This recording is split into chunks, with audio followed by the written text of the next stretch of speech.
Hello students, today we are going to learn English grammar. आपण पाहत आहोत preposition मधले आपण काही प्रिपोजिशन पाहिले आहेत जसे की at, about. याच्यामध्ये काही डाऊट नसेल आय थिंक सो. ओके, चला आज आपण नवीन प्रिपोजिशन पाहणार आहोत. तर मग कुठलं प्रिपोजिशन पाहायचंय? आज पाहायचंय ऑन. ऑन म्हणजे सगळ्याला मॅक्सिमम येतेच, पण ह्याच्यामध्ये अजून थोडंसं काहीतरी क्लूज आहेत, थोडंसं वेगळं काही आहे ते आपण आज शिकणार आहोत. ऑन कुठं कुठं वापरायचं, ऑन, अबो, ओव्हर याच्यामध्ये काय फरक आहे हे सगळं आज आपण डिटेल मध्ये पाहणार आहोत. चला यासाठी व्हिडिओ एंड पर्यंत पहा. So don't skip the video. चला पाहूया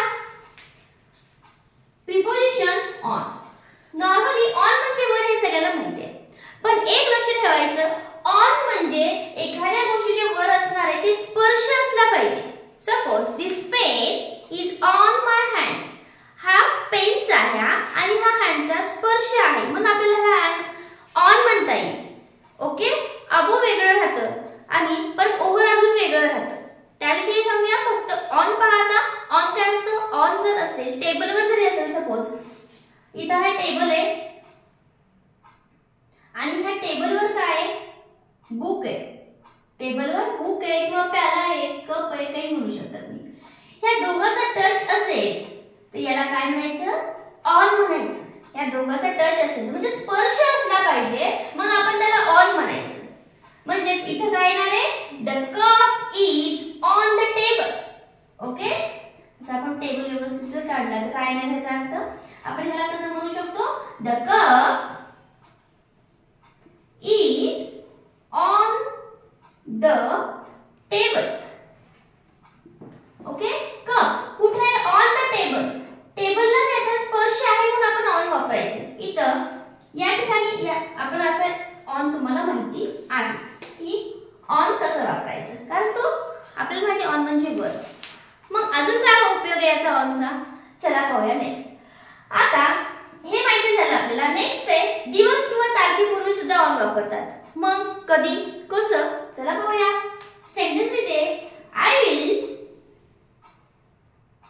meet you on Sunday. I will meet you on Sunday. म्हणजे मी संडेच्या ह्या तारखेच्या आधी किंवा संडे पर्यंत मी तुला भेटेल. I will याच्यावर कोणतं फ्युचर आहे? I will meet you, मी तुला भेटेल कधी? संडेच्या आधी म्हणजे पूर्वी किंवा दिवस किंवा तारखेच्या.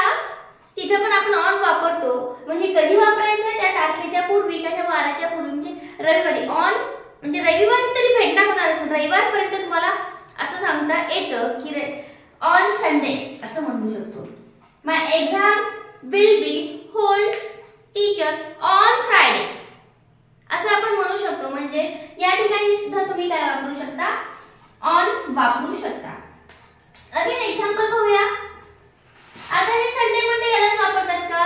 नाही. आता 4 जून असेल, 7 जुलै असेल, त्याला सुद्धा आपण वापरतो. मग कसं बघूया. शी विल कम ऑन 4th जून. पहा ती कधी येणार आहे? 4 जूनला. शी विल कम ऑन 4th जून म्हणजे 4 जुलैला ती येणार आहे. फ्युचर मध्ये आहे. ह्या गोष्टी कशा आहेत? फ्युचर मध्ये आहे. त्यावेळेस सुद्धा आपण काय करू शकतो? ऑन 4 जून किंवा आपल्याला सवय असते जून असेल की इनच म्हणायचं, इन 4 जून. नाही, त्या दिवशी आपल्याला असं सांगायचंय, त्या दिवशी असे होईल म्हणजे आपल्याला म्हणायचंय हो ती येणार आहे. कधी येणार आहे? 4 जूनला येणार आहे. त्यामुळे आपण काय वापरतो? ऑन वापरू शकतो. ओके, म्हणजे आपल्याला कधी कधी असतं की एखादा सेंटेन्स जर आपण एरर फाइंड करतात, शी विल कम ऑन 4 जून. हो इथंच एरर आहे, नाही इन पाहिजे. नाही, this is also correct sentence. Why? Because of on 4th June. This is also grammatically correct. Okay? Next, आता काय अजून पाहायचंय याविषयी. आता आपल्याला ऑन अजून कुठं वापरायचं? आता एक सेंटेन्स घेते.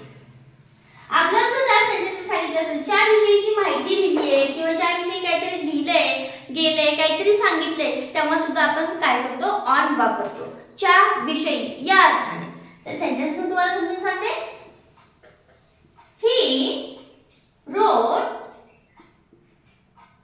He wrote a book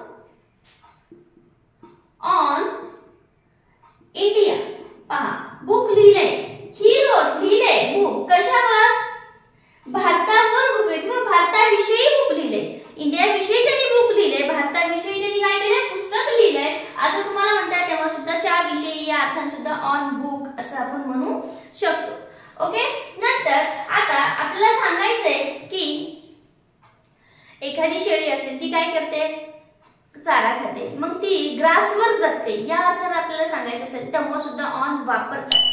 तेव्हा काही म्हणतात त्या जोरावर या अर्थाने सुद्धा ऑन वापरतात. म्हणजे कसं पहा, गोट आता सांगितले मी गोटच लिहिते.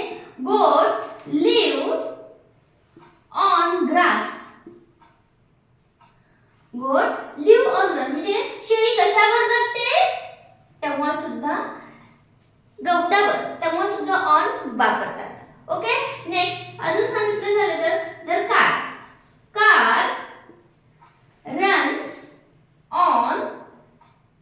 रन्स ऑन पेट्रोल डिझेल असं तुम्ही म्हणू शकता. कार रन्स ऑन पेट्रोल म्हणजे कार कशावर चालते, पेट्रोलवर चालते. ओके. म्हणजे या अर्थाने ग्रासवर याच्यावर जगती गोट, मग या कार कशावर चालतात, पेट्रोलवर चालतात या अर्थाने सुद्धा तुम्ही ऑन वापरू शकता. ओके. नेक्स्ट अजून पाहिजे ऑन तुम्हाला चालू आहे असं सांगताना सुद्धा तुम्ही ऑन वापरता. म्हणजे कसं, प्लीज ऑन द फॅन, जरा कृपया फॅन चालू करता का, प्लीज ऑन द टेलिव्हिजन असं तुम्ही म्हणू शकता. म्हणजे एखादी गोष्ट चालू कर या अर्थाने सुद्धा तुम्ही वापरू शकता. On the fan, on the TV असं तुम्ही करू शकता. त्या ठिकाणी सुद्धा तुम्ही ऑन वापरू शकता. ऑन म्हणजे चालू या अर्थाने ते वापरणार तुम्ही, ऑन ऑफ. ओके. नेक्स्ट आता एखादा सेंटेन्स दिले त्यानुसार तुम्हाला समजून येईल, पटकन समजून येईल. He is on the committee. आता पहा याचा अर्थानुसार इथं ऑन वापरले मी, ऑन द कमिटी म्हणजे एखाद्या मंडळाचा किंवा संस्थेचा सदस्य या अर्थाने सुद्धा हे ऑन वापरतात. He is on the committee म्हणजे आपल्या कमिटीचा सदस्य किंवा एखाद्या संस्थेचा सदस्य, मंडळाचा सदस्य या अर्थाने सुद्धा on, he is on the committee असं म्हणू शकतो आपण. ओके. तसंच आपल्याला मी सांगितल्या काही गोष्टी, प्रत्येक गोष्ट तुम्ही नोट डाऊन करत चला, अदरवाईज स्क्रीनशॉट घेत चला. सेंटेन्स जरी लक्षात घेतलं तुम्ही त्याच्यावर तुम्हाला कळतं की तो ऑन वापरला. इथे पण सांगितलं कमिटी सदस्याचा मेंबर असेल तर, चालू असेल तर तुम्ही ऑन वापरू शकता. टच असेल कशाला, table, on the table, on the chair. Okay. On the floor तेव्हा सुद्धा तुम्ही ऑन वापरू शकता. डे असेल तेव्हा सुद्धा तुम्ही ऑन वापरू शकता. त्याचे काही फेजेस आहेत, फेजेस पण आपण समजून घेऊया. आणि वन थिंग इज, आता पहा आपण ऑन टाइम म्हणतो, थोडासा डिफरन्स आहे. एक छोटीशी गोष्ट सांगते, on time. Okay. On time म्हणजे काय, वेळेवर. ऑन टाइम म्हणजे काय, वेळेवर. मग इन टाइम पण होतं, हो बरोबर आहे. इन टाइम म्हणजे काय, वेळेच्या आत. डिफरन्स पहा फक्त. ऑन टाइम म्हणजे बरोबर वेळेवर आलात. ओके. इन टाइम वेळेच्या आत आलात तुम्ही. कसा आलात, वेळेच्या आत. अजून एक म्हणता येते इन गुड टाइम.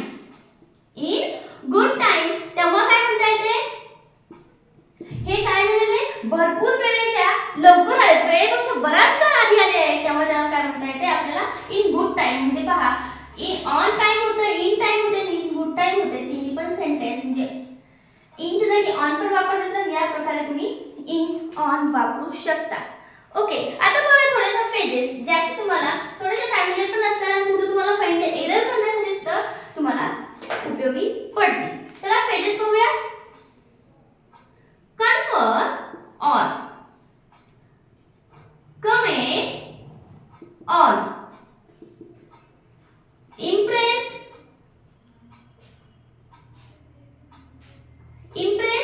ऑन असे होऊ शकतात. पहा परत फीड ऑन, लिव्ह ऑन. आता आपण गोट सांगितलं होतं, गोट लिव्ह ऑन द ग्रास. त्यासाठी ही एक फेजेस आहे. लिव्ह इन असं होत नाही, ह्या फेजेस आहेत. त्याच्यामुळे ॲक्युरसी तुम्हाला याचा उपयोग फाइंड एरर मध्ये करता येईल. त्यामुळे थोडासा फेजेस पण लक्षात ठेवा. कीप ऑन आणि ऑन द वे. मी काही फेजेस घेतले, अशा फेजेस जर तुम्ही लक्षात ठेवला तर याचा उपयोग सुद्धा तुम्हाला एरर फाइंड करण्यासाठी होतो, जे की आता मॅक्झिमम प्रमाणात कॉम्पिटिटिव्ह एक्झामला विचारले जातात. सो बेस पक्का करत चला, याचाच उपयोग आपल्याला फ्युचर मध्ये होणार आहे. चला व्हिडिओ कसा वाटला, काही प्रॉब्लेम्स कमेंट मध्ये नक्की सांगत चला. व्हिडिओ कसा वाटला हे सुद्धा कमेंट मध्ये सांगा.